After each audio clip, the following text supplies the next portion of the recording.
Hello everyone. Today's lecture is induction type directional power relay. In this lecture we will discuss about its construction and principle of operation. Let's start.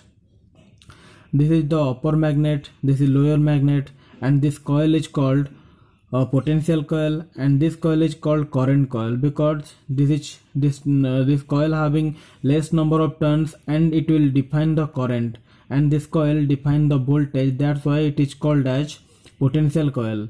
This is the aluminum disc, and this is spindle, and it will be connected spindle connected to the moving contact which can bridge the fixed contact.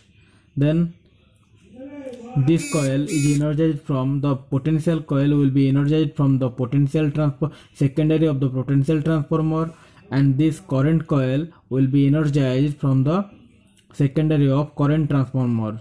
This is the secondary of a current transformer, this is the secondary of a potential transformer connected to the potential coil. This is called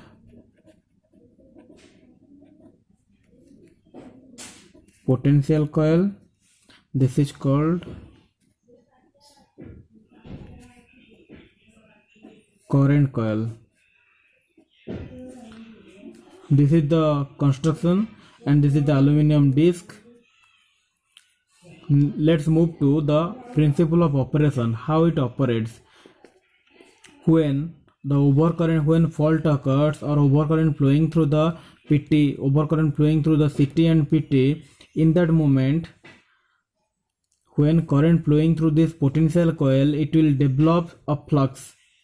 This flux is denoted as phi1, and when the CT secondary will be overcurrent flowing through the CT secondary, then operation. When fault occur, then overcurrent will flow. This overcurrent will also flow flow to the secondary of a potential transformer and also flow to the secondary of the current transformer, and this will be connected to the potential coil and current coil. Then this potential coil, when current flowing through the potential coil, it will develop the flux phi1, and when more current or overcurrent flowing through the current coil, then it will develop the flux phi2. The resultant of the flux phi1 and phi2 is the flux alpha. Due to the maximum flux, due to the flux phi1, due to the potential coil having it is more inductive, due to the potential coil is more inductive, and the flux phi1 is lagging the voltage by approx 90 degree. Then the flux phi2 is developed by when current flowing through this current coil. Due to the current coil having less number of turns and it will carry maximum current, so phi2 is in phase with the current I, and it will the phi2 is also lagging the voltage by the angle theta. Then the resultant of the flux phi1 and phi2 is alpha, which will develop the driving torque in the aluminum disc. And this aluminum disc, when the driving torque will be more than the restraining torque. The restraining torque is the torque which will be provided by the spiral spring. When the restraining torque is low, when the driving torque is more than the restraining torque, then the aluminum disc will rotate in a predetermined angle. The angle which will be decided by or setting by the current setting bridge or flux setting bridge in the before the fault. Then when the aluminum disc will rotate, due to the moving contact is connected through the spindle with the aluminum disc. When aluminum disc will rotate or move, then the moving contact will bridge the fixed contact or close the fixed contact. Then what happen? Then the circuit breaker, then this strip circuit will be completed, and due to this battery is connected in this circuit, then current will flow through this direction, and this coil will be energized. This stripping coil will be energized. When this coil will be energized, In that moment, this metal piece will be magnetized and it will be pull the moving contact from the fixed contact. Then the circuit breaker will be operated, and the moving contact will be, and the faulty section will be separated from the healthy section. This is the all about of induction type directional power relay. But how it induction type directional power relay, how it will depends on power, we will discuss it now.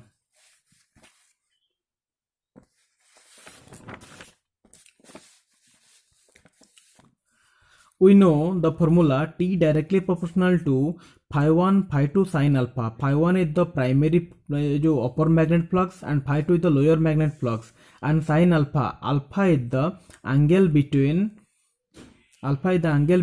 the flux phi 1 and phi 2. Then due to we have already discussed phi 1 is directly proportional to V and phi 2 is directly proportional to I. Why phi 1 is directly proportional to V? Because the phi 1 is generated from the potential coil, and the potential coil is having more number of turns, and due to that it is define a voltage, and due to that the phi 1 is directly proportional to the voltage. Then phi 2 directly proportional to I. Why? Because how the phi 2 directly proportional to I? Because phi 2 is developed by the current coil, and the current coil is having less number of turns, and it will carry maximum currents or more currents, and due to that the phi 2 is directly proportional to I. Then alpha, here this angle is theta and alpha is, suppose this now this angle, total angle is 90 degrees, so alpha is 90 minus theta. So alpha is 90 minus theta. Now put the values of phi 1, phi 2 and alpha in this equation 1. Then T directly proportional to V I sin 90 minus theta. So sin 90 minus theta we have already read in, we all know that the sin 90 minus theta is cos theta. Now put the value T directly proportional to Vi cos theta. Vi cos theta, we all know that Vi cos theta is the power. The formula of a power is Vi cos theta. So the torque or the driving torque is directly proportional to the power in the circuit. When the power will flow in a specific direction, then only the driving torque will be produced, and this driving torque will rotate the aluminum disc. This driving torque will rotate the aluminum disc. When the aluminum disc will rotate, then it will close the contact of the trip circuit. Then the energy, then it will be give command to the circuit breaker to operate. Then the faulty section will be separated from the healthy section. Now we will discuss in example how it will be operate in a circuit. Suppose this is a generator or alternator. This is a bus bar. This is a bus bar.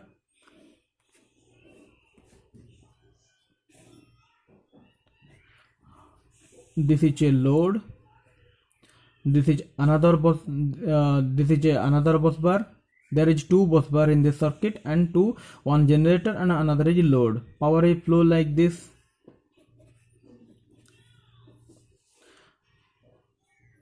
Here this is a relay, and this is another a relay or protective device, or maybe circuit breaker.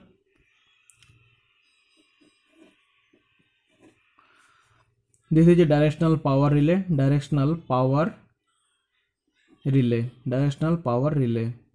Suppose fault occur in this section. Then the current will in this feeder circuit, the current will be very high, and due to that its current coil will be activated, but its voltage coil is directly connected to the bus bar, so it will not be high. The voltage, when the current will be increased, the voltage will also be decreased. We also know that When the current will be maximum during fault condition, then the voltage will be minimum due to the current will flow from the voltage or potential. So the power, the upper feeding, the upper layer, the upper feeder provide the power in this direction. The power will flow through this direction. When the reverse power will flowing through the circuit or a protective device, then it will actuate. Mane in that time the potential coil will be activated. Primarily the current coil will be activated. When the reverse power will flow through the protective device, in that moment the potential coil will be activated. Then the protective relay will give command to the circuit breaker to operate it, and it will be disconnect the faulty part from the healthy part. Then the circuit will be safe in that moment. So this is all about the induction type directional power relay. Thank you for watching.